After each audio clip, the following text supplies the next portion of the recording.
Amis célibataires, on a une petite vidéo pour vous avant Noël. On a essayé de penser à tous les cas de célibat et vous donner un axe d'évolution pour cette fin d'année et passer un super cap, le plus grand cap que désire votre cœur l'année prochaine. Donc c'est notre cadeau de Noël, voilà, Ça. on vous fait un cadeau de Noël, on espère que vous allez être content du cadeau. Et l'idée, peut-être ça vous aidera à prendre des bonnes résolutions pour cette nouvelle année 2026. Voilà, peut-être qu'on va amorcer une pompe là, à travers ce podcast, cette vidéo, pour qu'ils puissent prendre peut-être des résolutions pour cette début d'année 2026, même si moi je suis pas du tout pour les résolutions, mais en tout cas de mettre des actions en place pour amener un véritable changement dans leur vie amoureuse. Voilà, moi je suis pour les axes d'évolution. C'est-à-dire, voilà, on sait qu'on va vers là, on y va joyeusement, puis on fait des petits pas. Et en fait, l'année prochaine, vous regarderez et vous vous direz « Waouh, en fait, j'étais sur la bonne longueur. » Donc voilà, j'étais sur le bon axe. Voilà, c'est pour vraiment parler de tous les types de célibataires qu'on peut dresser, hein, des portraits un peu généraux, mais essayer d'en oublier aucun. On va essayer de parler de certains types ou de certaines difficultés, certains profils qu'on peut rencontrer, un peu des patterns qui reviennent souvent, des blocages qui reviennent souvent. Et on va essayer de donner comme ça des clés, des conseils, des recommandations, peut-être du partage d'expérience pour essayer d'aider voilà, les célibataires qui se sentent un peu dans des impasses ou dans un rond-point et ils sentent qu'ils tournent dans le rond-point mais ils n'arrivent pas à prendre la bonne sortie pour aller vers la bonne direction. L'affectivité a toute sa place dans l'amour. On n'est pas de quelque chose qui est purement dans la tête. Voilà, j'ai décidé, l'autre il coche les cases et puis ça y est, en mode chef de projet. Donc l'affectivité, le côté sensible a toute sa place. Si on parle d'amour, de relation amoureuse, mais amour, je vais le mettre surtout au plan volonté. Voilà, capacité de s'engager, volonté. Et je vais le mettre aussi dans travail personnel, c'est-à-dire qu'il faut apprendre à aimer, que amour aussi c'est dans les actes. Pour moi, l'amour, c'est aimer, c'est un verbe d'action pour moi. Et si on est dans le sensible, ça serait de l'être. Et d'ailleurs, je me rappelle une fois, j'avais mis un post où j'avais dit pour moi, aimer, c'est pas juste sentir, mais c'est de décider. Je sais plus comment j'avais mis ça. Et là, alors là, tous les gens du dev perso s'étaient insurgés en disant non, non, l'amour c'est un état d'être, c'est un état d'ouverture, machin et tout ça. Bon, moi, ça rejoint pas du tout mon expérience. Quand mon enfant il pleure la nuit et qu'il me réveille pour que j'aille l'aider, le consoler, enfin c'est surtout toi chérie qui fait ça. Je suis pas dans un état d'oblation qui me dit je suis pur amour. Non, non, à un moment donné, c'est des actes concrets. Donc voilà, amour, volonté, engagement, actes concrets. Voilà ce que je peux dire en 2 minutes, même si on pourrait vraiment développer très très très longuement là-dessus. Tout ça, c'est pour dire que, vu qu'on vise l'amour, on va reparler de ce qu'est l'amour, quand même, pour chaque célibataire, parce qu'on ne vise pas l'affectivité. Et en effet, dans l'affection, on peut ressentir des tas de choses, mais l'amour, c'est l'action qu'on pose. Et n'oubliez pas, quand on aime quelqu'un, c'est aussi la question, c'est est-ce que l'autre sent mon amour? Parce qu'il y a des gens qui disent, mais je t'aime, mais moi je le sens pas de l'autre côté. Bon voilà, donc on est sur ça, on vise le couple, donc on vise aussi que l'autre se sente aimé. Et juste une chose aussi que je peux dire sur amour, amour égale don de soi-même et pas captation de l'autre. Encore une fois, là on est dans quelque chose de très égotique et puéril. Je veux aimer pour sentir une jouissance, pour que ça me fasse du bien, pour que ça comble mes manques, pour que je me sente exister, pour que ça donne de la valeur à ma vie. Là, on rate la cible complètement. C'est-à-dire qu'à la base, l'amour, c'est avant tout un don de soi. On va pas chercher à travers l'autre à se combler. On va chercher à combler notre vie en donnant à l'autre ce qu'on est. Et c'est ça qui va nous donner une richesse, une plénitude. Mais voilà, amour égale don et pas amour captation de l'autre.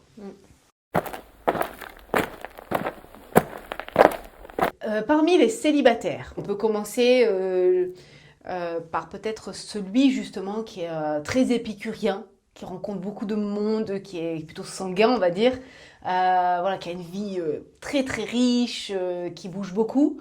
Là, le danger ce serait quoi en fait? Ce serait qu'il multiplie beaucoup de choses qui sont du divertissement, qui sont du plaisir, qui nourrissent son affect, mais qui nourrissent pas sa volonté, sa capacité d'aller au bout, de s'engager. Voilà, en fait, là, ça va demander à un célibataire qui s'amuse beaucoup, qui a beaucoup de fun dans sa vie, qui aime le côté agréable, de s'engager et d'aller dans le côté peut-être moins confortable, où il y aura plus de responsabilités, où il y aura plus de contraintes. Ouais, et donc, de grandir par la contrainte, de grandir par l'endurance, de grandir pour être quelqu'un de fiable, solide et endurant, stable. ouais, du coup, là, le travail de cette personne-là, ça va être d'accepter de faire des deuils, beaucoup, de perdre des choses. Donc déjà, des deuils de toute la jouissance qu'elle tire de ce célibat.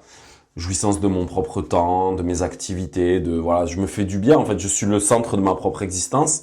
Et aussi, deuil des libertés, parce qu'on va perdre plein de libertés, voilà, pour accéder alors à de nouvelles libertés qui nous seront données à travers le couple. Mais donc, deuil de jouissance, deuil de liberté, et d'accepter que choisir, c'est renoncer. Et qu'à un moment donné, je vais choisir de m'engager dans un couple, je vais renoncer à toute cette vie que j'ai pu me construire avant, qui m'a apporté beaucoup de jouissance. Et la personne, elle va se dire, mais je comprends pas. J'avais ma vie, j'avais plein de jouissance dans cette vie, plein de liberté. Pour moi, c'est un plus d'être en couple. Ben non. Ça veut dire qu'au contraire, tu vas devoir perdre plein de choses que tu as construites. Et tant que tu n'es pas prêt à lâcher ça et à faire ce marchandage-là, tu vas jamais pouvoir t'ouvrir. À un moment donné, choisir, c'est renoncer. C'est-à-dire que tu vas te contenter de vivre tout le temps avec une personne, de pas gérer ton temps que pour toi, mais gérer ton temps pour l'autre et peut-être pour tes enfants et pour ta vie de famille. Et que oui, ce sera pas toujours fun et tu tireras pas toujours une jouissance et tu nourriras pas toujours tes besoins. Mais voilà. Et donc, si tu mets pas une vraie compréhension de ce qu'est le couple et un sens très spirituel avec des valeurs très hautes, et que tu es juste dans quelque chose de vivre dans cette espèce de satisfaction du moment, des instincts primitifs, ça va être très limitant. Oui. Pour ce genre de profil, ce qui aide, c'est de découvrir la joie, la jouissance dans le fait d'approfondir une relation et de vivre quelque chose de stable, de constructif. En fait, il faut déplacer la jouissance à un endroit de construction, à un endroit d'approfondissement où on est posé et trouver vraiment, vraiment, c'est ça, un épanouissement, une richesse. Enfin, vraiment, la petite Thérèse, elle le disait bien. Elle disait que elle, finalement, elle vivait plus de choses dans son Carmel qu'à courir à travers le monde. Elle avait découvert dans ses profondeurs une vie plus profonde, plus riche que si elle s'agitait dans tous les sens. Donc voilà, c'est vraiment découvrir mille et une couleurs tout en restant au même endroit, tout en se posant à un endroit et voilà, à essayer de trouver de la couleur, même dans la routine de vie, de trouver du sens, de trouver un épanouissement transcendant dans des choses qui peuvent être routinières, stables et qui peuvent, entre guillemets, manquer de divertissement. Oui, puis ça va demander souvent à ces personnes-là qui souvent arrêtent les relations au bout de 6 mois, un an et demi, là où ça demande finalement de payer le prix, entre guillemets, pour faire avancer la relation. C'est-à-dire que je vais accepter que la relation va m'amener de la souffrance, qu'elle va m'amener à des renoncements, qu'elle va m'amener à parfois prendre sur moi. Et qu'en fait, si on n'accepte pas ce prix à payer, si je peux le dire ainsi, en fait, on va renoncer à la relation en disant l'autre, il était trop blessé, il y avait ça qui n'allait pas, il y avait ce problème-là, il y avait ces conflits-là. Oui, mais en fait, ça fait juste partie de la relation. Et si j'accepte pas cette réalité, en fait, je vais toujours remettre à plus tard ce que je dois faire. Parce qu'en fait, ces personnes-là, ce qu'elles doivent faire, c'est s'engager à un moment donné en acceptant que il y a toujours le revers de la médaille. C'est-à-dire, je veux être en couple, je veux découvrir cette joie, cet amour, cet engagement dans la durée, dans la fidélité. Mais je dois accepter que, oui, il y a, entre guillemets, un prix à payer dans tout ça. Voilà. Et donc, si j'accepte pas, je vais renoncer à ça, je vais me fermer à ça, et puis je vais continuer à être dans cette vie que moi, je pourrais qualifier un petit peu, alors je porte un jugement en disant ça, mais un peu mortifère. Parce qu'à un moment donné, je suis toujours, en fait, centré sur mon propre besoin, ma propre jouissance. Dans l'immédiateté, en plus, dans une certaine immédiateté, que là, ça va demander de faire un effort, même d'approfondir une intimité, de s'épanouir dans une intimité pour avoir quelque part le bonbon de la construction. Hein. Faut se dire, allez, le bénéfice, le petit bonbon que je cherche, la cerise, c'est la construction. Sinon, je suis dans le bonbon, dans l'immédiat. Voilà, j'ai dans l'immédiateté ma dose de sucre. Et là, non, c'est de se dire, je fais cet effort parce que j'aurai un bonbon plus grand. Je pense que c'est pour rigoler, mais on peut le dire comme ça. Oui, et puis bon, du coup, il faut pas chercher à être toujours dans l'affectivité, le sensible, cette espèce de jouissance de l'instant et du désir qui a besoin d'être assouvi. Faut mettre vraiment la relation, le projet du couple, dans quelque chose de beaucoup plus haut sur une échelle de besoin. C'est un besoin de réalisation, mais de réalisation sur du moyen et long terme. Et qui va donner un épanouissement plus haut qu'une Complètement. satisfaction dans l'immédiat. Ensuite, peut-être pour un profil qui serait plus de l'ordre de quelqu'un de plutôt anxieux. Hein. Moi, je me rappelle, j'avais parlé à une demoiselle sur un réseau social et qui m'avait dit vraiment qu'elle ne trouvait pas chaussure à son pied parce que telle personne avait telle problématique, telle personne avait du mal à gérer son argent, telle personne a eu tel problème de santé. Enfin, je la sentais très anxieuse, voilà, avec vraiment la peur de l'avenir, qu'est-ce qui va se passer. Il y a des situations que j'aimerais éviter, des risques que je ne veux pas prendre et donc finalement, chaque homme qu'elle rencontrait, elle était en train de lui demander un bilan sanguin, le dernier bilan économique de sa société et de celle de ses parents. Elle lui faisait passer 10 tests, alors le MBTI, la Processcom, le machin, la psychopathologie, va voir un psychiatre, on fait une analyse psychologique. Moi, je veux être sûr qu'attention, hein. Puis on va aller faire une étude très poussée sur les marqueurs pour voir s'il y a un risque de cancer et voir la probabilité. Mais vraiment, vraiment. Donc, je me suis dit, waouh, profil anxieux, enfin un profil voilà qui a vraiment peur, qui a plutôt une peur de l'avenir, qui a plutôt un manque de confiance et qui a peur de faire le mauvais choix. Et franchement, je suis sûre que depuis, elle est toujours célibataire. Donc, petite vidéo pour toi, ma belle. Nos conseils pour ce genre de profil plutôt anxieux. Plutôt anxieux. Bon, première chose, pour moi, ça va être la connaissance de soi. La conscience de soi, c'est-à-dire reconnaître que déjà, je suis quelqu'un de très anxieux. Plutôt que penser que le problème, c'est les autres, c'est l'extérieur, c'est la situation. Là, je me bats avec le réel, je suis dans le déni, en fait. Donc, la première chose, c'est de dire, en fait, je me rends compte que j'ai de la pauvreté, c'est que je suis hyper insécure. En fait, je suis hyper insécure, j'arrive pas à lâcher prise. Et j'ai trop peur. J'ai peur de m'engager, j'ai peur de faire un mauvais choix, j'ai peur de pas assumer la réalité qui va m'être donnée. Donc, pour moi, la première des choses, je dirais que c'est ça. Et c'est un manque de confiance dans ses ressources parce que la vie nous amène des défis. On peut pas se dire, allez, telle personne n'aura pas... Enfin, nous, on a raconté notre parcours. À un moment donné, tu as arrêté ton boulot. Est-ce qu'on avait la sécurité matérielle? Mais on peut avoir confiance dans les ressources de l'autre, dans ses propres ressources. Voilà, c'est sa capacité aussi à rebondir, à faire confiance à la vie, mais aussi à la vie en nous, en soi. Pour dire, je pourrais rebondir face à certaines situations. Et en effet, nous sommes très mauvais. C'est-à-dire qu'à partir du moment où on se projette, on est très mauvais pour anticiper les ressources dont on aura besoin au moment où le défi ou le challenge arrive. On est très mauvais. Alors que dans l'instant, normalement, on a un cerveau qui fuse et on trouve des solutions. Donc, à trop se projeter, on oublie qu'en fait, c'est quand on est dans la situation qu'on trouve les ressources. Oui, parce que notre mental, en fait, il peut pas projeter dans 3 ans, parce que je sais pas la personne que je serai dans 3 ans face à cette réalité. Donc, je vais projeter dans 3 ans à partir de la personne que je suis aujourd'hui. Et dans le contexte dans lequel je suis, alors que je serais peut-être dans un contexte où j'aurais tel ami avocat pour me sortir de tel truc, enfin, voilà. C'est ça. Donc c'est pour ça que la projection dans le futur, en fait, le futur, il n'existe pas. Ce qu'il faut vivre, c'est son présent et se dire qu'on va de toute façon évoluer à partir de nos expériences. Donc voilà. Donc pour moi, première chose, c'est vraiment prendre conscience que j'ai vraiment beaucoup d'anxiété, que j'ai vraiment peur de tout et que je suis hyper insécure et que j'ai pas confiance en moi. Ça, c'est la première chose. Et ensuite, c'est travailler sur cette insécurité-là, en fait. Parce que pour moi, l'idée, c'est de se préparer à la rencontre. C'est pas, si je suis hyper insécure, je vais à chaque fois fermer les portes.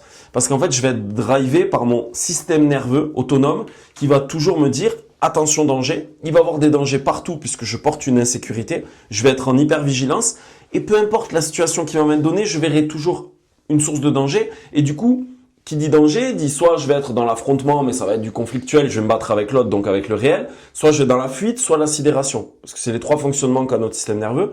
Donc pour moi, il y a vraiment un gros travail à faire sur son système nerveux autonome.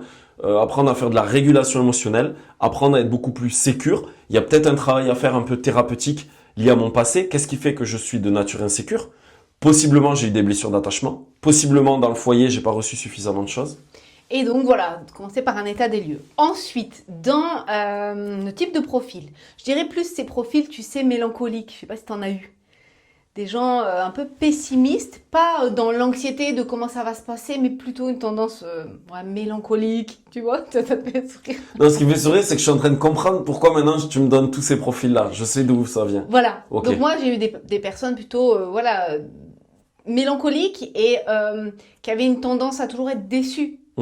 Par rapport à ce que la réalité amène. C'est-à-dire qu'ils ont une vision du couple qui est magnifique et après, oh mince, c'est pas aussi beau que ce que j'avais imaginé.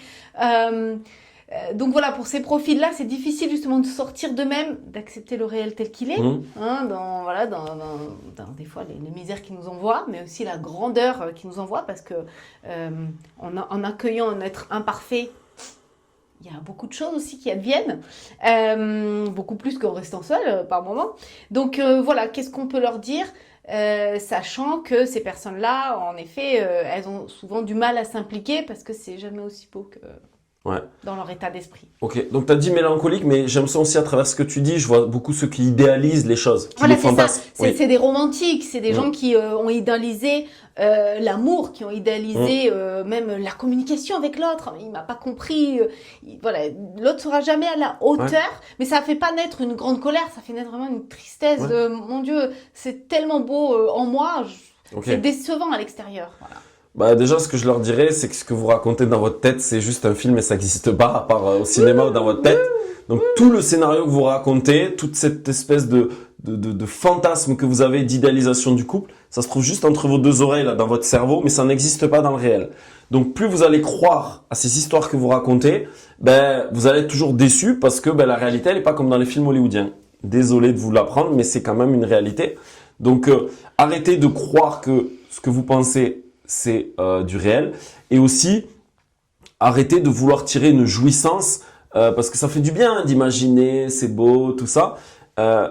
Faut être beaucoup plus pragmatique et mature. En fait, pour moi, ça amène à avoir de la maturité affective, d'être dans une forme de réalisme et d'arrêter en fait de continuer à être dans une espèce de toute puissance dans sa petite tête et de faire avec le réel, parce que en fait, tant que vous restez dans votre puissance dans votre tête, vous allez rien construire et vous allez rester célibataire. Se dire qu'en fait, l'amour se trouve dans ce qui existe et pas dans ce qui manque.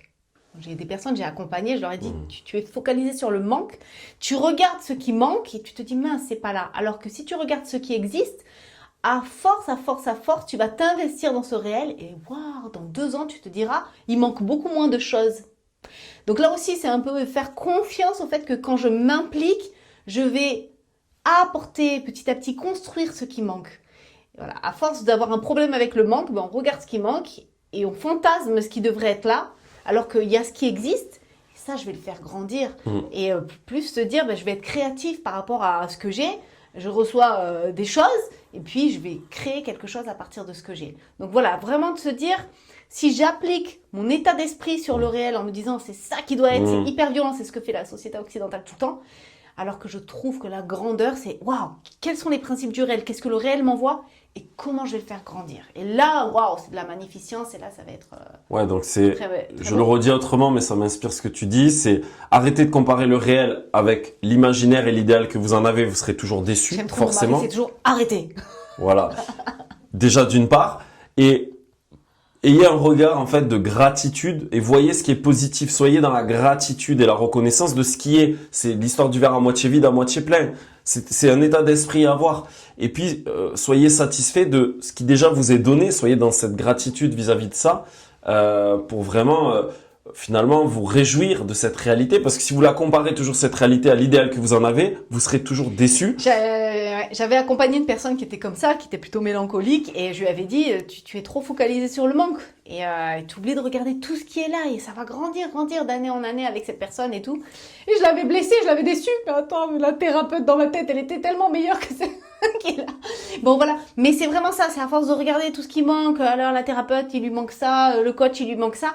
Non, on part de ce qui est là et vraiment de déjà être nourri de ce qui est là, tout ce qui est bien, et on va le faire gonfler. Et plus on met son attention sur ce qui est là, plus ça gonfle. Et voilà, c'est pareil pour tout, c'est là la loi de la gratitude. Et encore une fois, c'est un peu ce que j'ai dit tout à l'heure aussi, mais il va falloir accepter de faire des deuils, parce que justement, je vais faire les deuils de l'idéal que j'avais. Et ça, c'est douloureux quand on a un idéal qui est très grand.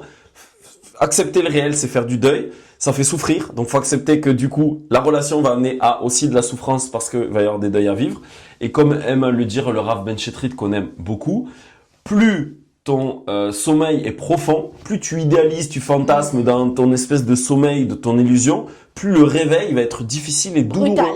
Et donc à un moment donné, arrête de trop rêver et fantasmer. C'est ça, le rêve, le sommeil, c'est fantasmer, idéaliser, voilà, nourrir dans l'imaginaire.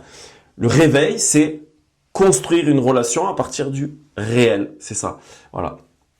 Ouais, très bien. Voilà. Ensuite, le type de personnes qui justement sont plutôt, on va dire, battantes. Voilà. Qui aiment plaire à l'autre, qui considèrent peut-être les relations comme un terrain à conquérir, qui partent plutôt à la conquête. J'en ai accompagné des personnes qui se disent c'est lui que j'ai dans ma vision, je vais tout faire pour le séduire, qui perdent en authenticité, qui sont dans une surséduction, parce que séduire, c'est être soi-même, voilà. C'est vraiment tout ce qu'on dit, nous. On est d'accord pour la séduction, mais en étant vraiment soi-même, en rayonnant, et c'est hyper attirant, en fait. En tout cas pour la personne qui nous correspond. Et donc voilà, ces personnes qui, pour attraper quelqu'un, vont à un moment donné perdre en authenticité, jouer des facettes d'elle en premier plan, tout en oubliant d'autres facettes pour attraper telle personne. Voilà, il y a des gens qui disent c'est cette personne qui me plaît, je vais tout faire pour l'obtenir. Et ils vont jouer un rôle pour obtenir une personne. Okay. Donc plus ce côté un peu guerrier, conquérant. Okay. Ces personnes, c'est très simple, l'authenticité. Et parce que tout à l'heure, tu as parlé de faire le deuil, mais j'aime bien dire qu'on ne lâche notre plomb, parce que par moment, un fantasme ou telle personne, c'est du plomb. En fait, on se dit, c'est telle personne qui me convient, ou c'est tel rêve que j'ai en tête et ça ne correspond pas. On ne lâche du plomb que pour de l'or. Et c'est pour ça que c'est bien de se dire, voilà, ce qui existe, c'est magnifique, et de faire la liste de tout ce qui est beau. Parce qu'en fait, je lâcherai ça, je fais le deuil que s'il y a de l'or de l'autre côté. Personne ne lâche du plomb pour du vide. On préfère du plomb plutôt que rien. Et donc, il faut le lâcher pour plus grand. Et là, c'est pareil, c'est de se dire, waouh, oui, peut-être cette personne, tu t'es dit, ouais, en fait, c'est elle, et puis j'aimerais lui plaire, et mince, pourquoi je ne lui plais pas, et ça te fait douter de toi-même. Alors que l'or qui t'attend, c'est l'authenticité. Et de par cette authenticité, attirer quelqu'un qui restera vraiment pour qui il a vu en toi profondément. Parce que c'est ça, en fait, c'est que tu peux plaire à une personne parce que tu as joué sur quelques facettes de toi, alors que la personne qui va rester avec toi toute ta vie, c'est pour ce que tu es profondément.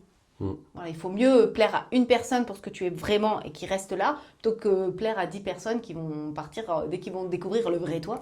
Oui, de toute façon, là, parmi tous les profils que tu es en train de donner, pour moi, ce qui est de toute façon fondamental, c'est ce qu'on fait faire toujours en début d'accompagnement, c'est la vision, la grande vision à long terme. C'est ça, faut prendre de la hauteur, faut prendre du recul.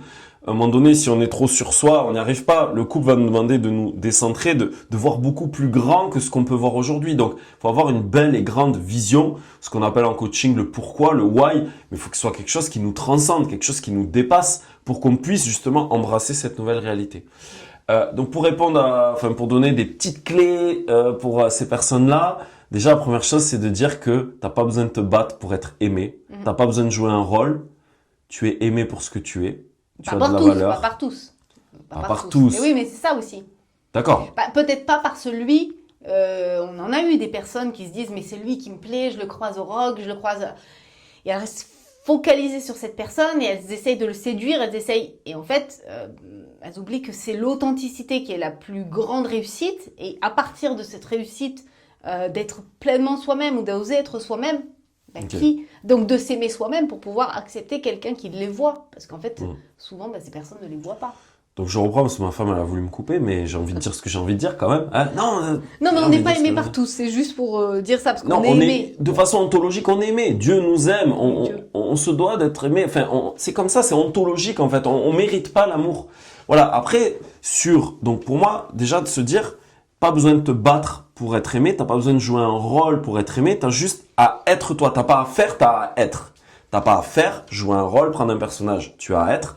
Et ensuite, c'est que si tu veux vraiment rencontrer la bonne personne qui te correspond, en fait, sois toi-même pour attirer à toi la bonne personne. C'est pas à toi de vouloir choisir et décider un truc qui brille, un objet brillant. On parle beaucoup de ça dans l'entrepreneuriat, les objets brillants.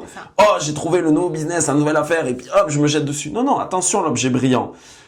Sois pleinement toi-même dans ton être, incarne ce que tu es, ta singularité, ton unicité, ton identité, ta personnalité. Et de parler de toutes les facettes de soi, c'est-à-dire que pas montrer que les belles, parce qu'en fait, tout est beau, même dans nos doutes, dans notre vulnérabilité, dans nos échecs, eh ben, on dit tellement de choses de nous. Et puis, on attire des gens qui se reconnaissent aussi en nous. Quand on parle de nos échecs, eh ben, ça attire de la complicité, ça attire de la compassion. Donc voilà, c'est montrer vraiment toutes ces facettes de soi pour attirer quelqu'un qui pourra vraiment aimer aussi toutes ces facettes de soi-même. Ouais, c'est ça. Donc voilà, si tu veux la bonne personne qui te correspond, mais c'est comme un aimant, mais soit dans la bonne polarité pour attirer la bonne personne à toi, et la personne qui va t'aimer pas pour ce que tu vas montrer de toi, mais pour ce que tu vas être, et qu'elle va savoir reconnaître de toi, à la fois tes qualités, tout ça, mais aussi peut-être tes défauts, tes parts d'ombre, toute ta vulnérabilité. Oui, parce que la personne en face, elle doit assumer aussi ton ombre. Il y a des gens, ils disent, non, je peux pas l'assumer, et ils pourront pas. Il y a des gens qui vont dire, mais non, il n'y a pas de souci, en fait, elle me fait évoluer aussi cette ombre. Donc voilà, on n'est pas là pour cacher les aspérités. Et j'aime trop ton image de l'aimant, parce qu'on n'attire pas un aimant avec le plastique, en fait. Le plastique, c'est la carapace de l'aimant. J'ai fait un jeu de mots. Aimant. Ouais. Aimant. Oh mais là c'est là. vrai que pour que ça s'aimante, c'est pas le bout de plastique qui enveloppe l'aimant, c'est vraiment le fond de l'aimant. Voilà. Donc ça. Et puis dire à cette personne que en fait, elle a le droit juste de recevoir et d'accueillir l'amour. Elle est pas obligée de faire et de se battre pour aimer. Ah, je dois me battre parce que moi, dans mon histoire, dans mon enfance, il fallait que je me batte. Non. Ben non, en fait, là, tu valides une très fausse croyance. C'est pas vrai, en fait. Donc, transforme cette croyance sur toi, sur la vie. Non, tu mérites d'être aimé pour ce que tu es. Petite anecdote, j'avais écrit une chanson qui s'appelait Secret de fille parce que je m'étais dit, waouh, en fait, par moments, on est dans le trop, les femmes, et on part à la conquête des hommes, même par notre tenue. Finalement, c'est attirer l'attention et ça devient conquérant. Alors qu'un peu de sobriété, un peu de modestie, moi je suis pas pour qu'on s'habille tout en beige, hein. Mais voilà, pas trop en fait, parce que c'est une façon aussi guerrière d'aller chercher l'homme. Voilà. Donc voilà, cher célibataire, on a pensé à toi. Et on va pas oublier les autres. Quel tempérament encore? T'as les gens justement qui sont tellement là pour l'autre, qui s'oublient vraiment eux-mêmes, et ils n'arrivent pas à rencontrer l'âme sœur parce que ce serait prendre soin de leurs besoins. Parce que aller vers le mariage, c'est aussi se dire, j'en ai besoin, j'en ai envie. Il y a des gens qui sont tellement dans un altruisme, je sais pas moi, dans des associations, qu'ils n'osent pas dire, j'aimerais penser à moi et fonder mon foyer. Il y a aussi. Mais chérie, j'ai une question à te poser là. Tout à l'heure, tu parlais pas du type 3 Ennéagramme, là, tu parlerais pas du type 2 Ennéagramme, parce que j'ai l'impression que tu es en train de prendre un petit peu des profils et des traits un petit peu qui ressemblent à des bases d'Ennéagramme. Franchement, j'aurais pu prendre plusieurs grilles de lecture, mais je trouve qu'elle est ludique. Oui, non, mais c'est très bien. Et que franchement, c'est facile. Là, j'ai plein de gens en tête. C'est facile de penser à des personnes. Et du coup, je pense à vous et je vous parle, chers amis. Donc, pour l'altruiste, le altruiste, mais qui n'en est pas vraiment, c'est plus que de l'altruisme, là. Profil sauveur, hein, ça, c'est des sauveurs. Et c'est aussi ce que j'appelle les profils gentils. Et en fait, moi, comme je dis, un gentil, c'est pas attirant. En fait, vraiment, j'ai accompagné énormément de personnes, depuis que je fais du coaching. Beaucoup des femmes, souvent, qui ont été en fait trop gentilles. Et en fait, ce qui s'est passé, c'est que, alors, des fois, le gentil, déjà, il attire pas. Dans un date, déjà, on est juste gentil, on se suradapte, on veut juste être sympa. La personne dit, oh, mais t'étais super sympa. Mais en fait, je suis pas attiré par toi parce que... qu'en plus, ils justifient par leur sympathie le fait d'être là. Ils se sentent pas légitimes d'être là pour ce qu'ils sont. Mais en fait, en étant gentils, ils disent, j'ai le droit d'être avec vous, hein, parce que je suis gentil. C'est ça. Et en fait, donc, ça peut être ça. Donc, déjà, ça peut être tout ce qui est les dates et tout ça. J'arrive jamais à ce que ça matche, à créer une connexion émotionnelle. Parce qu'en fait, je me révèle pas tel que je suis. Je me suradapte à l'autre et je lui dis ce qu'il a envie d'entendre, ou voilà. Je fais des jolis sourires. Et puis, dans les relations, problème souvent, en début de relation, c'est que, à force de se suradapter à l'autre, en fait, on n'est pas une posture d'altérité. Et l'autre ne peut aimer qu'une personne qui s'exprime, qui est vivant, qui est une altérité. C'est ça que je peux aimer. Mais si l'autre, il est effacé, c'est un fantôme. Comment je peux aimer un fantôme? Il n'existe pas dans la relation. Et ce qui va se passer, et je l'ai malheureusement plusieurs fois constaté avec des femmes que j'ai accompagnées, avec qui je leur disais, attention, j'ai l'impression que tu t'effaces dans la relation, t'es trop gentil, tu dis pas c'est tes besoins, tu formules pas de demandes. Et c'est des personnes qui avaient du mal même à les reconnaître. Hein. Pour te dire, c'était coupé d'elles-mêmes. Elles avaient appris à tout faire pour l'autre, à s'adapter à l'autre, à exister au travers de l'autre. Et en fait, ne pas reconnaître ses besoins pour une personne comme ça, c'est vraiment le mécanisme de défense ultime. Hein. C'est aller à l'encontre de cette Et le problème, souvent, c'est que, souvent, c'est arrivé plusieurs fois, que ces femmes-là, elles m'annoncent, même des fois après l'accompagnement, il m'a quitté, il m'a dit qu'il m'aimait plus. Mais non, c'est pas qu'il t'aimait plus, c'est que tu lui as même pas permis, tu t'es tellement effacé. Et puis, il faut laisser l'autre donner. C'est-à-dire qu'il faut aussi laisser l'autre donner à son tour. Bon, il y a des gens comme ça, tu te dis, waouh, ils ont envahi l'espace et tu n'arrives plus à donner à ton tour. Il n'y a pas cet espace où toi, tu te dis, ah, j'ai donné. Et en plus, pour un homme, c'est compliqué quand ça arrive aux femmes. Hein, parce que l'homme, il est là aussi pour se dire, voilà, je te donne ça et ça contribue à l'estime que j'ai de moi-même. Donc, il y a des gens, en fait, ils vous quittent, je suis désolée de le dire, parce qu'ils n'ont plus d'estime pour eux-mêmes. Ils se disent, bah, j'ai reçu tout ça et moi, je donne quoi? Voilà, ça va pas. Donc voilà, arrêtez d'être gentil, soyez bienveillant. Enfin, ou comme dirait Thomas d'Assembourg, arrêtez d'être gentil, soyez vrai. C'est-à-dire, restez connecté à vous, à ce que vous êtes, votre personnalité. Dites de vos besoins, formulez des demandes. Et puis vraiment, comprenez une chose importante. Alors là, je vous le dis, vous allez l'appréhender de manière intellectuelle, mais il y a un vrai travail à faire. C'est que le désaccord, c'est pas le désamour. Vous avez le droit de pas être d'accord. Vous avez le droit d'être différent de l'autre. Vous avez le droit d'avoir votre point de vue. Et c'est pas pour autant que vous serez pas aimé de l'autre. Et vous avez le droit de décevoir l'autre, d'être une personne parfois décevante, parce que ben oui, vous allez pas toujours répondre aux attentes, aux situations de l'autre. Mais c'est plutôt en étant décevant que vous allez être aimé aussi. Alors qu'en voulant être toujours gentil, serviable, attentionné, tout ça, ben vous verrez qu'à un moment donné, l'autre, ça manquera d'altérité, il va vous dire qu'il vous aime plus, il va vous quitter. Oui, il est plus avec un autre. Donc c'est ça, c'est je suis aimée sans devoir me sacrifier, sans devoir m'effacer pour l'autre. Donc on pense à vous, bon courage pour... Et soyez bienveillants, respectez l'ordre biologique, moi d'abord, l'autre ensuite, arrêtez de faire toujours passer les autres avant vous. Vous savez même plus qui vous êtes après, il y a un problème identitaire, j'arrive pas à exister juste de par moi-même, j'existe toujours au travers de l'autre et du regard de l'autre. Là, ce qui aide pour des personnalités comme ça, que moi j'appelle ça très très haut, voilà, très très souple, c'est-à-dire que dans les structures, l'autre a envahi votre espace, c'est de faire des choses comme le haka des rugbyman, de reprendre votre territoire, vos besoins, votre perception de votre corps, de faire de la boxe, de voilà. Mais de faire vraiment le haka devant le chéri au date, par exemple? Non, avant, tu vois, avant de, en tout cas, dans cet état d'esprit, de récupérer son espace territorial. Parce qu'en fait, ce qui se passe, c'est qu'il y a la personne qui arrive et vous sentez ses besoins. Enfin, elle est en vous, la personne. C'est très difficile de dire je pose mes besoins, alors qu'en fait, la personne, elle est rentrée en vous. C'est vraiment la sensation que les personnes m'expliquent.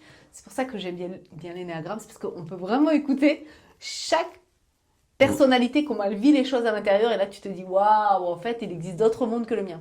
Donc voilà. Ensuite, il y a des personnes,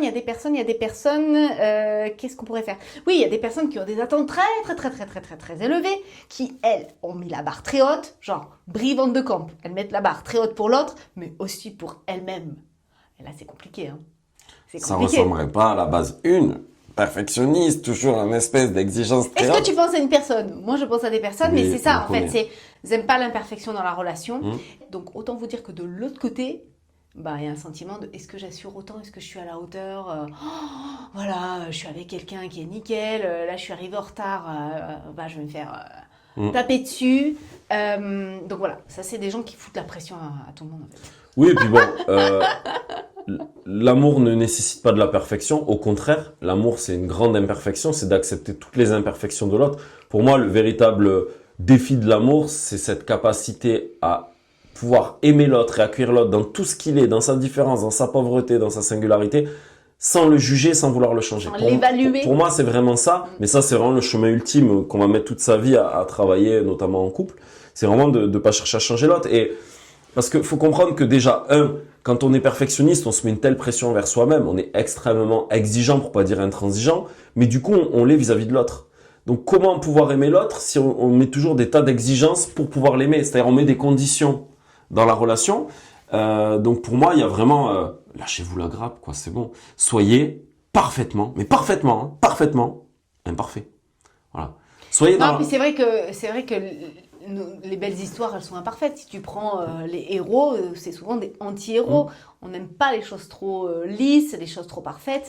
Et on aime plutôt la spontanéité, l'humour. Je sais que nous, là, si on faisait une vidéo hyper parfaite, bah, je suis sûre que vous vous ennuierez. Ouais, on est un peu barré. Nous, on se ferait chier. En tout cas, nous, on se ferait chier complètement. On est un peu barré. Tu me diras, peut-être les gens perfectionnistes, soit ils nous regardent et disent, ils nous font du bien parce qu'ils nous font un peu... me détendre, on va dire, soit ils se disent qu'ils sont complètement barrés. Non, mais nous, on a besoin de kiffer parce que si on kiffe pas, on se fait chier. On espère que si on fait un truc où on est joyeux quand on le fait, on kiffe, qu'en tout cas, on véhicule cette énergie-là. Mais c'est vrai que je pense qu'à un rencard, on aime la spontanéité, l'humour et le côté trop brivante de camp. Ça écrase tout, en fait, dans la rencontre. Ouais, et puis ça amène souvent, hein, ce que ça amène derrière, ça peut être beaucoup de psychorigidité. Donc des gens quand même très rigides, très fermés dans leur fonctionnement, dans leur façon de penser. Et puis comprenez aussi, c'est que pareil, dans un date, en fait, c'est pas attirant, c'est pas séduisant quelqu'un de parfait. En fait, justement, c'est trop lisse. Ce qui est beau chez une personne, c'est toute ses aspérités, sa vulnérabilité. Quelqu'un de parfait, alors peut-être... sa folie même des fois, sa folie. Hein. Peut-être au départ, s'il y a vraiment une perfection d'un physique, d'un statut, voilà. Au début, oui, c'est très beau, ça brille. On a parlé tout à l'heure de l'objet brillant. Au début, ça brille. Mais en fait, rapidement, on n'arrive pas à connecter à l'être avec toutes les aspérités, avec les parts d'ombre, les vulnérabilités, les défauts, les maladresses. En fait, c'est souvent ce qui nous touche chez une personne, c'est son côté humain auquel on peut s'identifier. Et d'ailleurs, on le voit. Je pense que peut-être là où il y a le plus de célibataires, c'est les profils quarantenaires, un peu cadres ou des gens qui ont bien réussi dans la vie professionnelle. Donc, très bonne situation, parfois des physiques plutôt sympas, des personnes intelligentes qui ont un bon niveau d'études. On pourrait dire sur le papier des personnes parfaites qui cochent toutes les cases. Mais oui, mais en fait, être trop parfait, est-ce qu'on est vraiment ouvert à l'amour dans ses fragilités, cette vulnérabilité? Puis pareil, à être trop dans la perfection, est-ce qu'on n'est pas dans une forme d'autonomie? Espèce d'autonomie absolue. Je me suffis à moi-même, ma vie est toute parfaite. Ouais, mais est-ce qu'il y a de la place pour un couple, quoi? Ouais, puis c'est pas vivant. C'est des gens qui ont besoin de faire du clown, de retrouver vraiment cette spontanéité de l'enfant. Donc faites du clown. Faire du clown, ouais, faites du clown. Mettez un nez, vous allez au date, vous mettez un nez de Bozo le clown, et puis voilà, vous rigolez. Mais moins se prendre au sérieux, tu vois ce que je veux dire? Ouais. Voilà, plus sauter dans les flaques pour la faire râler comme dans Mistral gagnant. Humour, autodérision et voilà. Voilà. Alors, voilà, vous l'avez compris quand même, j'ai utilisé l'énéagramme et j'ai dit à David, ça sert à rien de nommer l'énéagramme, on va prendre plein de profils de célibataires et on va penser à plein de gens qu'on a accompagnés parce que c'est une grille de lecture qui rejoint vraiment, je trouve, l'observation du réel. Hein, après, les gens, ils vont me prendre la tête, oui, mais d'où ça vient? Bon, je m'en fous, honnêtement. Personne qui a mangé des enfants en utilisant l'énéagramme. Non, mais c'est vrai. Et juste une chose, du coup, qu'on va dire, parce que maintenant, si tu mets le mot énéagramme, pour comprendre juste très simplement dans l'énéagramme, c'est que à chaque fois, chaque type a un vice et une vertu. C'est-à-dire que chaque vice a un état où ça va le faire régresser, ça va pas lui amener de la fécondité, de la réalisation personnelle et une forme de transcendance. Et il y a une vertu. Et là, ce qu'on essaie de vous dire, c'est que derrière chaque profil personnalité, il y a un travers, il y a une tendance qui amène sur le repli sur soi et une forme de régression. C'est-à-dire qu'on n'évolue pas. Mais chaque type a sa vertu, c'est-à-dire son antidote. Et là, à chaque fois, ce qu'on essaie de vous donner, c'est un petit peu l'antidote de qu'est-ce qu'il faut faire dans ce cas-là. C'est quoi ma vertu, mon chemin de transcendance? Comment je vais transcender ce qui m'empêche d'avancer? En fait, j'ai demandé à David de vraiment donner la définition de l'amour et la définition de l'affectivité, parce qu'on vise l'amour.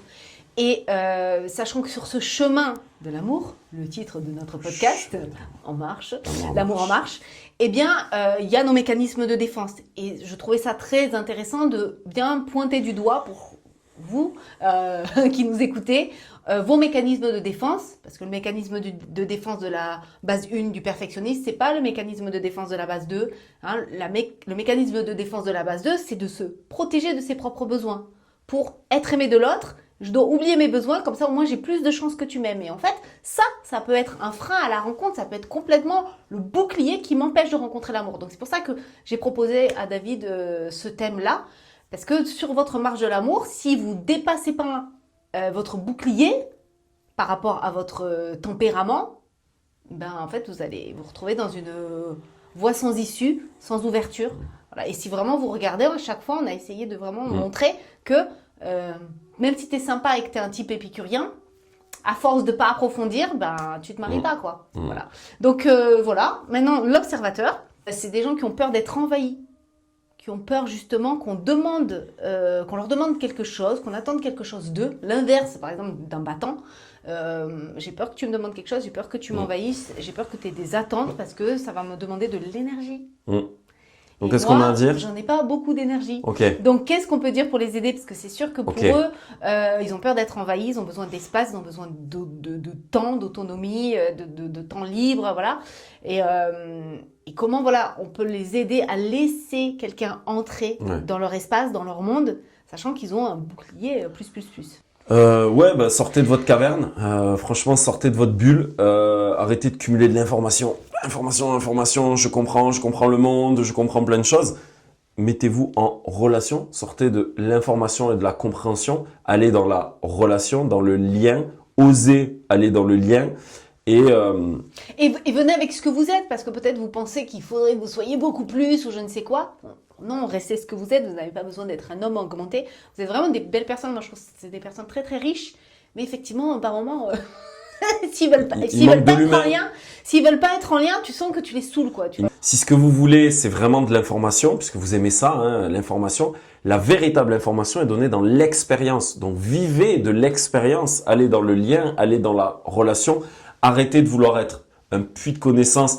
Ah oui, peut-être que vous allez écrire une thèse sur l'amour, mais vous l'avez encore jamais vécu. Il y a peut-être un petit décalage, vous voyez. Donc c'est vraiment ça. C'est de pouvoir vraiment oser le lien, et puis vraiment de passer, encore une fois, de la tête au cœur, de ça va descendre. vous ressourcer, ouais. Donc d'aller dans le Descendre. corps, vraiment faire des choses qui vous mobilisent dans votre corps. Arrêtez de cumuler trop d'informations, d'être toujours dans la tête et dans les pensées, mais allez plutôt dans le corps, posez des actions dans votre corps, faites des choses qui vous mettent dans votre incarnation. Et sinon, si vous avez vraiment quelque chose de très riche là, c'est de le partager aussi avec une personne. Peut-être que vous allez trouver, je sais pas, votre alter ego pour écrire un livre, je ne sais rien, mais voilà, en tout cas, partagez. Partagez même les choses les plus précieuses avec des personnes qui en valent la peine. Et peut-être qu'à un moment donné, vous trouverez votre âme sœur et vous partagerez un centre d'intérêt très très fort.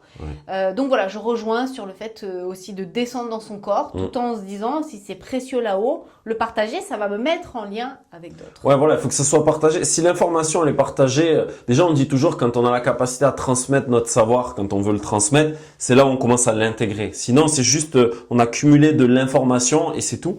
Et aussi de vous dire, en fait, acceptez l'inconfort de sortir de votre grotte, parce que vous avez pris l'habitude d'être dans votre grotte, vous êtes bien dans votre grotte, c'est confortable dans la grotte. Il faut accepter un petit peu de sortir de la grotte, mais sortir de la grotte comme de l'homme primitif, possiblement. Il y a des prédateurs, il y a du danger. Il faut aussi accepter cette réalité-là. Si vous voulez faire couple, il faut sortir de la grotte.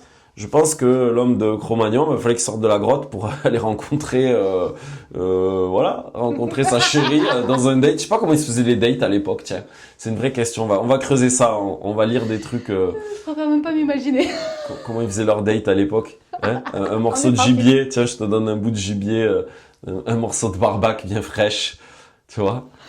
Bon, je préfère même pas imaginer comment les femmes aussi, elles envoyaient des signaux pour dire c'est bon, c'est open. Bon, là, on était très dans le primitif. Donc là, j'ai envie Mais de te dire. Florence Foresti, elle a fait un sketch sur ça, partant d'une analyse, et c'est chaud patate comment c'est cru, parce qu'il y a des choses, on les fait encore. Bon, bref, regardez ce sketch de Florence Foresti sur la séduction des hommes de Cro-Magnon et des femmes de Cro-Magnon.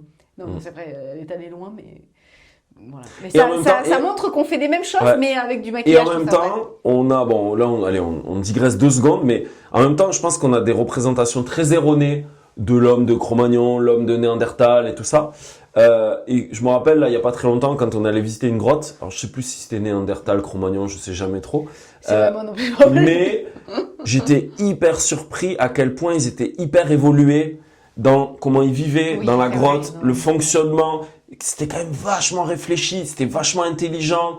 Et parce que justement, ils avaient le côté quand même très primitif, instinctif, que nous, on a peut-être perdu. C'est ça.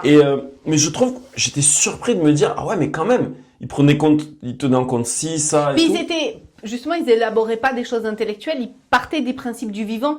Parce que maintenant, qu'est-ce que fait la science? C'est qu'on part de ce qu'on a élaboré pour que ça rejoigne le vivant, alors que là, ils étaient vraiment dans les principes du vivant. Mais tu penses qu'il y avait les bases énéagrammes à cette époque-là mais ou pas? complètement. Ah, déjà, cette base-là? Pur et dur. Pur et dur des bases Tu sais énéagrammes. que dans tous les pays du monde, on peut retrouver ces petits caractères différents, peu importe. Bon, elle n'est pas objective, elle a un biais, elle est formée à l'énéagramme, elle voit de l'énéagramme partout, elle voit des types partout. Eh ben, qu'est-ce qu'ils ont dit, les prêtres? Quand tu accompagnes beaucoup de gens que tu écoutes, franchement, il y a des choses, tu te dis, oui, c'est vrai. c'est vrai. C'est vrai. Non, Voilà. mais après, ça fait pas toute notre personnalité, mais dans les mécanismes de défense, là, franchement, c'est génial. On va arrêter. Attends.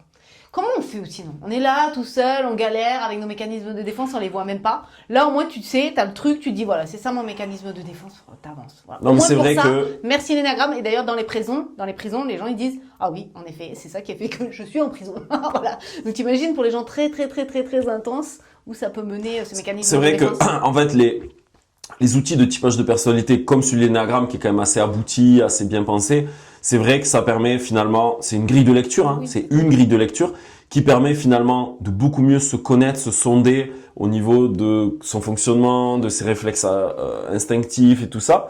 Mais ça permet aussi de mieux comprendre les autres, de mieux comprendre les interactions sociales. C'est en ça que c'est très utile, ça nous rend moins cons, plus intelligents dans la capacité en fait à accueillir la différence des autres qui fonctionnent différemment, qui peut-être ont des centres d'intérêt différents des nôtres, sans qu'on ait à les juger, parce qu'en fait, à partir du moment où on les comprend, on les juge pas. En fait, quand on cherche à comprendre une personne, on peut pas la juger en même temps qu'on cherche à la comprendre.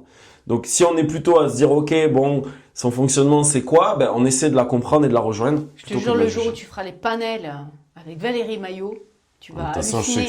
Les gens, tu les laisses s'exprimer sur comment ils vivent leur monde. Parce que les gens, ils disent c'est ésotérique. Mais non, en fait, c'est les gens, avec cette grille de lecture, ils s'observent pendant des années et après, ils te disent comment ils vivent leur monde. Et là, tu dis, waouh, mais je comprends mon père, je comprends ma mère, je comprends. Tu leur poses des questions et tu dis, ouais, j'ai tel problème. Ah ben, là, ils te trouvent des solutions.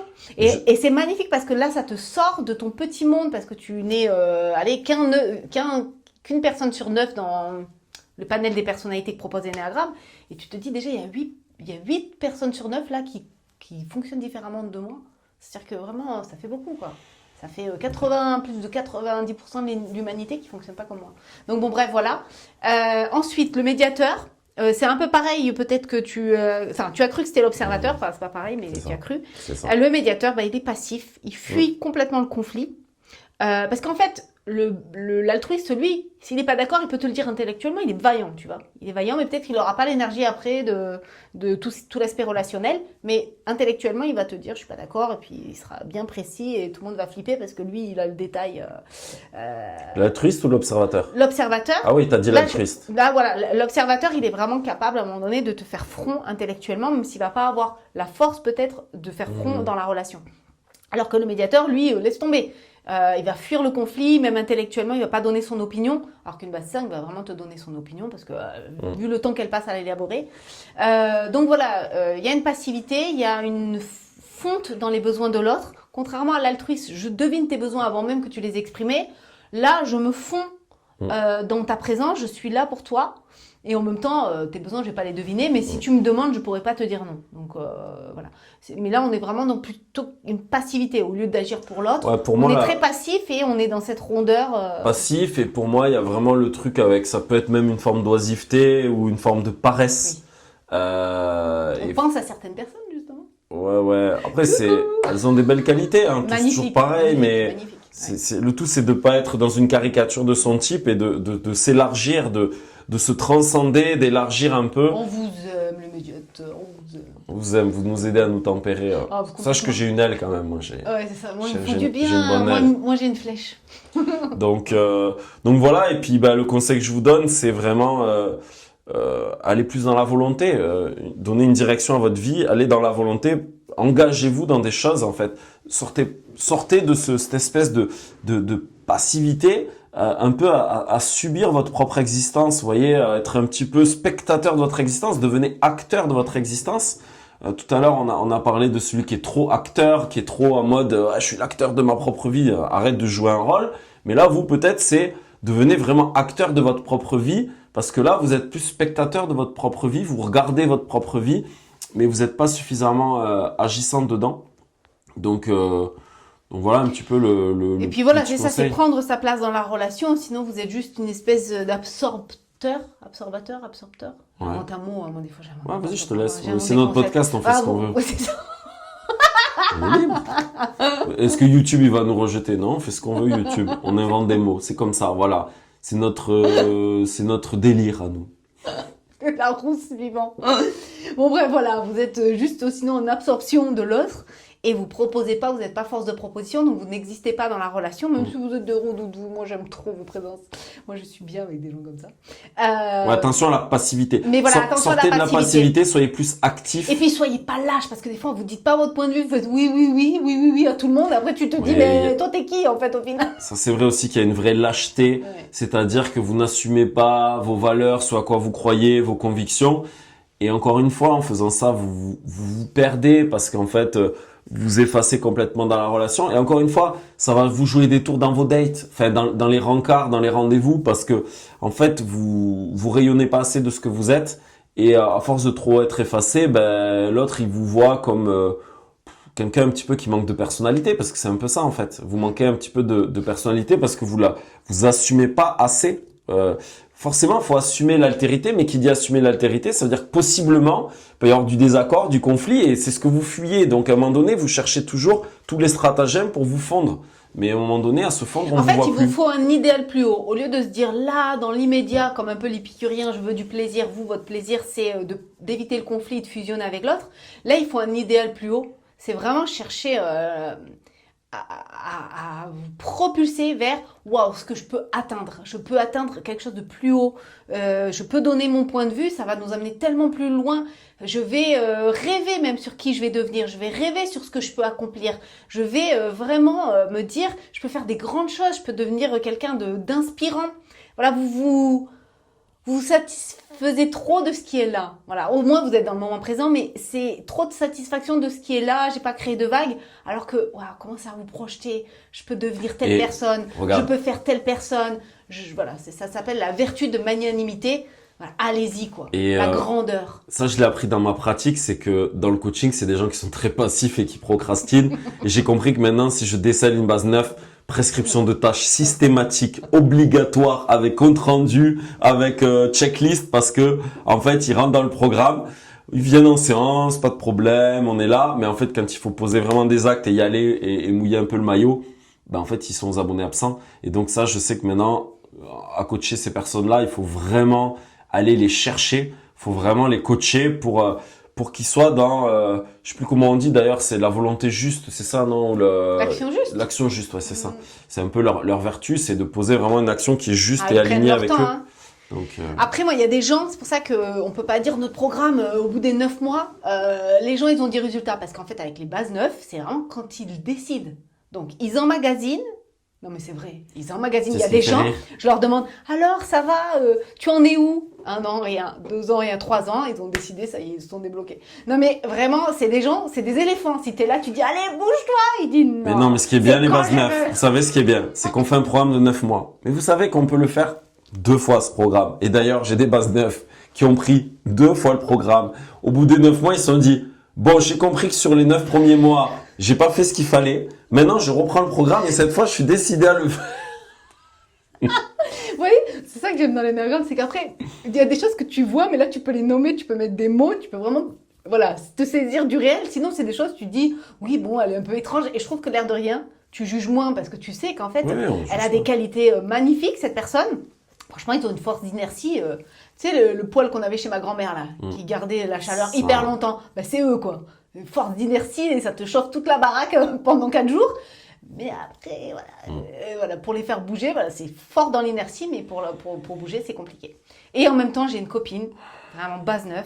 Elle est convertie à l'islam. Et l'islam a ce côté blanc, noir, et elle est en mode radical. Mais en fait, elle a décollé. Comme quoi? Non, mais juste de s'imposer une certaine rigueur, de se bouger. J'hallucine tout ce qu'elle a fait depuis. Et je lui dis, mais toi, l'islam, t'as vraiment convenu. Non, mais voilà, ce côté blanc-noir, il faut agir, il faut faire ci, il faut se marier, il n'y a pas le choix, c'est le plus vite possible et tout. C'est bougé, j'ai halluciné. Et voilà. Elle a toujours ce côté un peu flegmatique, mais elle m'a devancé, elle m'a taclé. Hein. Bref. Voilà. On fait le dernier profil. T'as envie de on part sur lequel? Oh bah tiens, lequel? Tiens, c'est bizarre. Lequel on n'a pas fait? Je sais pas moi. Vas-y. On te laisse parler, David. Non, mais je sais pas. Tu veux parler de quel profil? Moi, je sais pas. Vas-y. Bah, je sais pas, celui que tu connais le moins peut-être. Ah, le connais le moins. Tu veux dire comment on l'appelle celui-là? Le protecteur, tu vois, le protecteur, le chef quoi. Le chefaillon. Attention de pas être un chefaillon ou un dictateur. Hein. Attention. Hein. Le tyran. Le tyran. On vous aime le tyran. Bon, alors comment tu décris celui-là là? C'est quoi son... C'est le chef, point barre, le lion, quoi. Donc quoi, il veut tout contrôler, tout décider? Je sais pas, c'est à toi de me dire. Mais je ne sais pas, moi je suis tellement dans ma vertu, je sais plus ce que j'étais avant, je sais plus, j'ai Ça l'auréole part sur en la tête. cacahuète. Donc, pour les chefs qui sont ici, hein, ben, si vous ne trouvez pas l'amour, c'est parce qu'en fait, vous êtes en mode contrôle, vous êtes en mode force, et on voit pas votre vulnérabilité, et vous laissez pas l'autre prendre de la place, vous surprendre, vous déstabiliser. Voilà. Donc là, il faut montrer votre sensibilité sans peur, laisser l'autre prendre des initiatives, vous déstabiliser, vous bouger, même si vous vous dites non, j'ai toujours fait comme ça. Ben, l'autre il va dire on s'en fout. Il va falloir que tu bouges, il va falloir que tu sois vulnérable, il va falloir que tu lâches un peu cette force. Alors je sais, hein, dans ces cas-là où vous dites alors fais tout. Moi, j'agis plus, je me casse. Non, ben non. On a besoin que tu sois quand même là dans la relation, même si c'est pas exactement les lignes que tu avais décidées ou dessinées. Donc voilà. Après, c'est parler de sa vulnérabilité, dire vraiment ses sentiments, plus que d'exploser dans la colère. Et apprendre à faire confiance progressivement. Je pense qu'aussi, il y a la question de la confiance. Oui, la confiance. Ce qui est juste, ce qui n'est pas juste, ce qui est bien fait, ce qui n'est pas bien fait. De faire confiance que l'autre, il le fait différemment. Et que c'est pas parce qu'il est anachronique selon vous qu'il est forcément chaotique selon votre ordre. Et voilà, c'est de dire, je peux être fort et tendre en même temps. Et c'est ça qui va enlever le bouclier relationnel et me permettre vraiment d'accueillir quelqu'un qui va me bousculer dans ma force et me renvoyer à ma vulnérabilité. Donc, je vais synthétiser en une phrase qui va tout résumer. Il faut sortir de l'amour du pouvoir au pouvoir de l'amour. Vous utilisez votre force au service de l'amour, au service des autres, plutôt que d'utiliser votre pouvoir, votre contrôle pour vous, en aimant être dans cette espèce de contrôle. Et voilà, et je gère chaque relation et je vois si je dois me méfier de telle ou telle personne. Est-ce qu'elle va me trahir ou est-ce qu'elle va pas me trahir? Osez vous montrer vrai, vulnérable. Osez accueillir vos fragilités, votre sensibilité. Accueillez votre innocence, c'est votre vertu. Allez dans l'innocence, arrêtez de tout maîtriser, tout contrôler.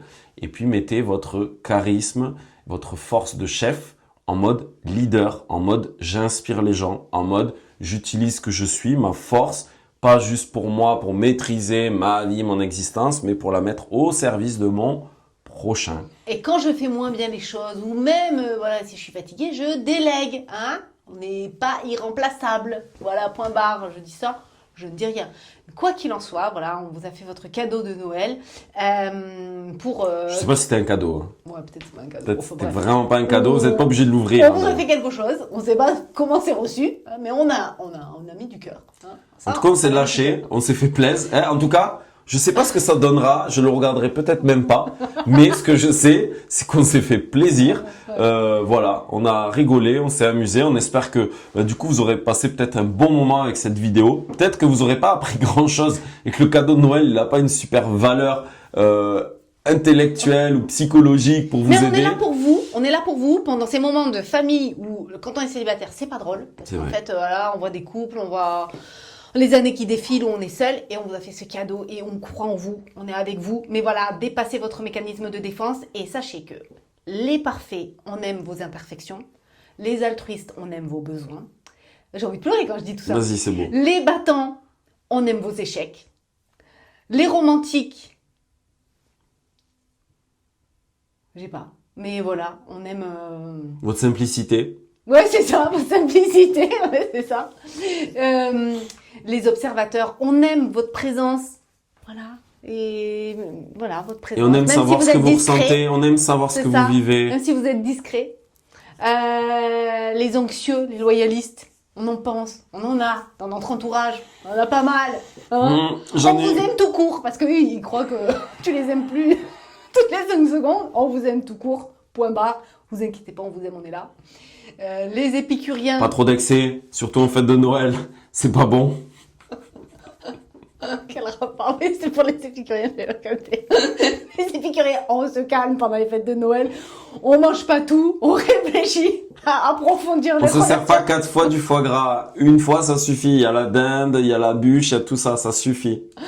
On vous aime et on aime que vous nous aimiez parce que franchement, les épicuriens, quand ils nous aiment, Ils sont pleins de douceur, de fun.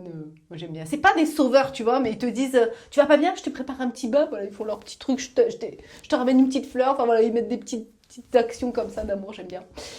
Ils sont très doux, les épicuriens. Et les bases 8, on vous aime parce que si vous vous aimez pas, gare à nos fesses. Sinon, si vous aimez pas, vous allez prendre un coup de bâton. Donc oui, on vous aime, on vous aime. vous êtes, franchement, vous êtes des super personnes chefs. Très bien. À vos ordres. C'est ça. Non, mais on aime votre vulnérabilité, votre innocence et les bases 9. On aime votre avis, votre opinion. Voilà, on aime aussi que vous réussissiez des choses, que vous visiez la lune.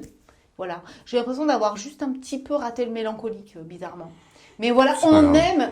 Oui, c'est vrai qu'on aime aussi votre simplicité, c'est ça, tu as dit, parce qu'ils veulent toujours être originaux, mais on aime aussi que vous soyez comme nous. Simple, basique. Simple, basique. Basique. Comme nous. Donc, simplement, on va arrêter cette vidéo et on va vous souhaiter de passer de belles fêtes de fin d'année. Et comme dit ma fille, noyeux Joël. Noyeux Joël. Mani l'affaire. Joyeux Mani l'affaire. Joyeux anniversaire. Bon. On vous aime. On vous aime. À très bientôt. À bientôt.